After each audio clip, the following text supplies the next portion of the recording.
ओम नमः शिवाय। जैसा कि आप सभी लोगों ने टाइटल में पढ़ ही लिया होगा कि आज हम लोग अत्यंत उन्नत कोटि की चर्चा करने वाले हैं मेरे प्रिय बंधुओं।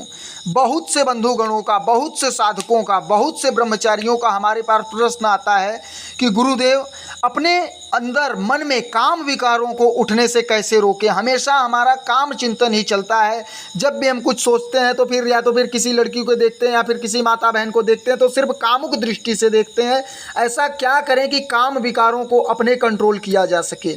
तो यहाँ पर कुछ नियमों को हम आपको साझा करने वाले हैं आपके साथ। निश्चित तौर पर यह समझिए कि इन नियमों के द्वारा आप बिल्कुल अपने काम विकारों को रोकने में सक्षम हो सकते हैं, परंतु ये नियम अपने जीवन में अनुशासन के साथ दृढ़तापूर्वक लंबे समय तक समझ लीजिए कि बना कर रखना होगा, तभी जाकर कुछ आपके अंदर बदलाव होंगे।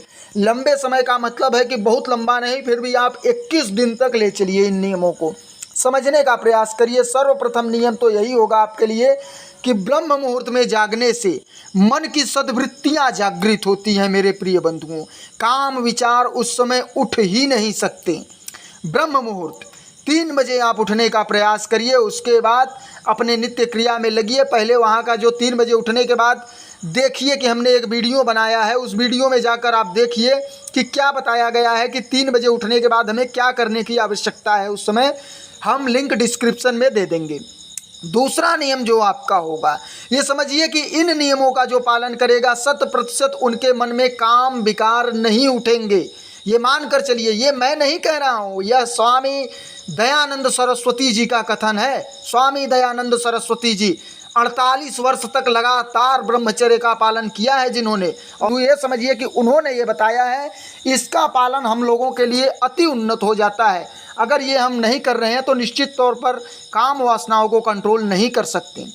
दूसरा नियम आपका होगा प्राणायाम। बहुत ही जरूरी। प्राणायाम के निरंतर अभ्यास व रोज ब्रह्मचर्य पालन करने का संकल्प लेने से हृदय व मस्तिष्क में काम विकार पर संयम रहता है। ये मैं नहीं कह रहा हूँ, ये कह रहे हैं स्वामी दयानंद सरस्वती।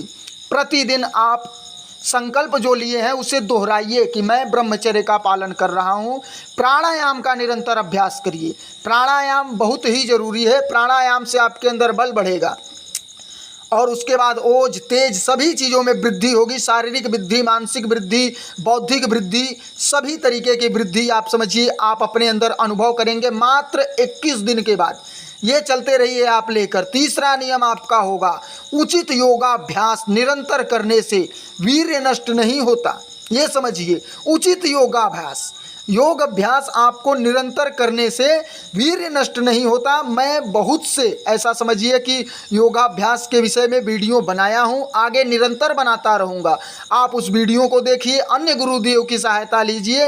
यूट्यूब पर बहुत से ऐसे गुरुदेव हैं जो आपको योगाभ्यास को फ्री में सिखा रहे हैं। आप वहाँ से सीखिए। प्रतिदिन नित्य प्रति ब्रह्म मुहूर्त में उठने के बाद अभ्यास करिए। शरीर में धीरे धीरे जो वीर्य है वो खपने लगेगा योगाभ्यास से, और वही खपत आपके अंदर ओज तेज बल प्रदान करेगा मेरे प्रिय बंधुओं। दैनिक व्यायाम से भी इंद्रिय के दमन की शक्ति मिलती है आपको। आप अपने इंद्रियों को दमन कर सकते हैं, उन्हें अपने कंट्रोल में ले सकते हैं।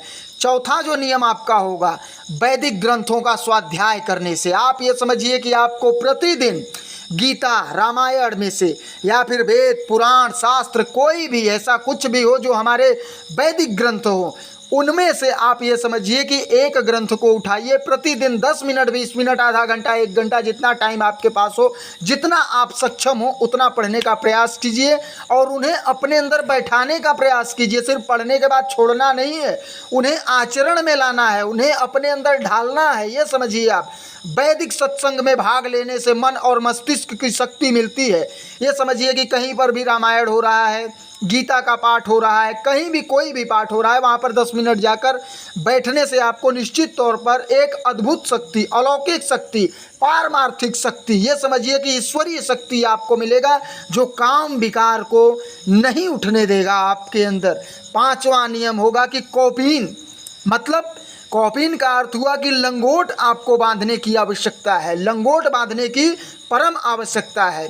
ये समझिए कि लंगोट बांधिए आप। लंगोट धारण करने से मन और इंद्रियों पर आपका अधिकार हो जाएगा। जिस समय मन में काम वासना के विचार उठने लगें तब निम्नलिखित में से एक या दो क्रियाएं करें। ये समझने का प्रयास करिए। आपके मन में जैसे ही किसी के प्रति, किसी भी माता बहन के प्रति आपके मन में अगर काम वासना उठ रही है तो निरंतर आप तुरंत वहाँ पर इन दो क्रियाओं का अभ्यास करें। जो भी क्रिया यहाँ पर बताई जा रहे हैं, स्वामी दयानंद जी बता रहे हैं, उनमें से आप एक या दो क्रिया या तीन क्रिया, चार क्रिया, जितने क्रिया कर सकें आप करने का प्रयास करिए। पहला क्रिया, शीतल जल से सिर को धोएं। तुरंत आप ये समझिए, जैसे ही आपको काम वासना की समझ लीजिए कि विचार उठने लगे, फौरन आपको शीतल जल से सिर को धोएं या एक या दो गिलास ठंडा जल तुरंत पिएं। ये ठंडा का मतलब ये नहीं है कि आप फ्रिज से निकाल कर ठंडा जल पिए, बर्फ़ का ठंडा जल पिए, वो ठंडा जल पीने की बात नहीं हो रही है। इनारा से निकाल कर आप पी सकते हैं, कुआं से निकाल कर जो होता है उसे पी सकते हैं, या फिर नल से निकाल कर पी सकते हैं, ये ठंडा जल। और बर्फ़ वाला ठंडा जल, फ्रिज वाला ठंडा जल आपको पीने की आवश्यकता ही नहीं है, उससे रोगी हो जाएंगे आप, ये समझिए। दूसरा आप कर सकते हैं, ठंडे जल से स्नान भी कर सकते हैं तुरंत। अगर आपको ऐसा लगता है कि बहुत भारी तरीके से उठ रहा है तो निश्चित तौर पर आप तुरंत स्नान करने का प्रयास करिए, या फिर कोई खट्टा फल खाएं उस समय। और खट्टे में ज़्यादातर आप ये समझिए कि 90% यहाँ पर कहा जा रहा है कि सिर्फ और सिर्फ आप आंवला अगर आपके पास हो या फिर आंवला का चूर्ण हो तो उसे ले सकते हैं आप। कोई भी खट्टा फल मत लीजिए, उससे क्या है कि वीरनाश में आपके को है कि निरंतर चलता रह जाएगा कि आगे चलेगा, ये समझिए। वीरनाश होने की प्रक्रिया जारी हो जाती है खट्टा फल लेने से, ये समझिए। चौथा जो नियम होगा आपका, 10 मिनट तक लंबा गहरा धीमा श्वास, ये समझिए आप। इस विषय पर हमने एक पूरा सेपरेट, एक समझिए कि पूरा का पूरा विस्तृत वीडियो हमने बनाया है श्वासों के ऊपर कि कैसे श्वास हमारे पूरे शरीर को कंट्रोल कर रहे हैं। आप उस वीडियो को ज़रूर देखिएगा। वीडियो का लिंक हम डिस्क्रिप्शन में देने का प्रयास ज़रूर करेंगे, और यदि हम नहीं दे पा रहे हैं तो आप निश्चित तौर पर वीडियो में जाकर देख सकते हैं। बहुत से वीडियो नहीं है, बहुत कम ही वीडियो अभी अपलोड हुआ है।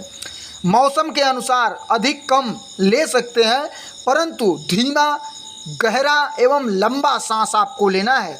ये समझिए कि ऐसा जब सांस ले रहे हैं तो उसी सांस पर अपना पूरा फोकस कर दीजिए, या फिर किसी कार्य में व्यस्त हो सकते हैं आप। कोई भी कार्य चुन लीजिए उस समय, जैसे ही आपके अंदर काम वासना उठ रही है तुरंत आप कोई ना कोई कार्य पकड़ लीजिए।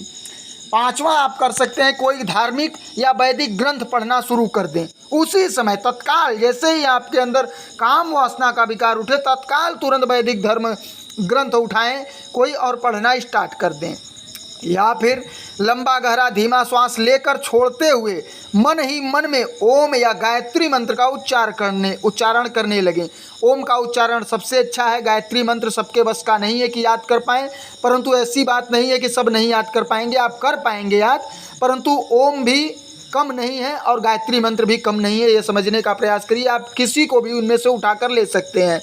ओम साधारण छोटा है परंतु बहुत अच्छा है, आप ओम भी ले सकते हैं, गायत्री मंत्र का भी उच्चारण कर सकते हैं। सातवां, यदि प्रातः काल या साय काल है, अगर आपको जिस समय काम वासना उठ रही है उस समय प्रातः काल का बेला है या साय काल का बेला, मतलब शाम का बेला या सुबह का बेला है, तो वैदिक संध्या का पाठ लेकर, वैदिक संध्या का पाठ लेखक द्वारा लिखित पुस्तक वैदिक संध्या व यज्ञ विधि के अनुसार करें।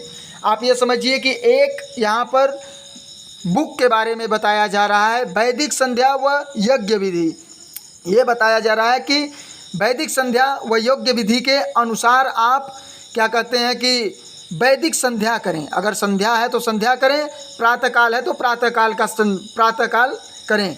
ये समझिए कि पूजा पाठ करने की बात हो रही है, वहाँ पर बताया जा रहा है कि कैसे यज्ञ विधि वैदिक संध्या किया जाए। वहाँ पर ऊपर लिखे जो भी उपाय अच्छे लगें उसमें से 2-3 अवश्य करें, निश्चित ही काम विचार से मुक्ति शीघ्र ही मिल जाएगी। शीघ्र का मतलब ये हुआ कि जैसे ही काम विकार आपके मन में उठा 2 मिनट नहीं लगेंगे, आप अगर इनमें से कोई भी कार्य करेंगे खत्म हो जाएगा काम विकार। और यही तो ब्रह्मचारी को चाहिए। अगर वहाँ पर काम विकार को आप नहीं दबा रहे हैं, नहीं कंट्रोल में ले रहे हैं, तो फिर निश्चित तौर पर वीर्यनाश होने की संभावना बढ़ जाएगी। ब्रह्मचर्य के बल से ही मनुष्य ऋषि लोक को जाता है। ये समझिए कि कपिल मुनि जो हैं कि हमारे बहुत से श्रेष्ठ मुनियों में कपिल मुनि की गणना होती है। उन्होंने कहा है कि ऋषि लोक को जाता है वह व्यक्ति जो ब्रह्मचर्य के बल से ही मनुष्य बनता है। ये समझने का प्रयास करिए कि मनुष्य तो सभी हैं, परंतु सब मनुष्य नहीं हैं। सिर्फ और सिर्फ ये कहिए कि आए गए, भोग विलास, खाएं पिए, खत्म हो गए, वो मनुष्य, तो वो मनुष्य किस काम का मनुष्य? मनुष्य का मतलब भी नहीं पता होगा कितने लोगों को कि मनुष्य इतने अर्थात क्या, मनुष्य अर्थात क्या, ये समझने का प्रयास करिए मेरे प्रिय बंधुओं। आगे आने वाली चर्चाओं में हम आपके साथ अति महत्वपूर्ण चर्चाओं को शेयर करेंगे। इस वीडियो को आगे अग्रेसित जरूर करिएगा आप लोग, जिससे अन्य जन भी लाभ उठा सकें।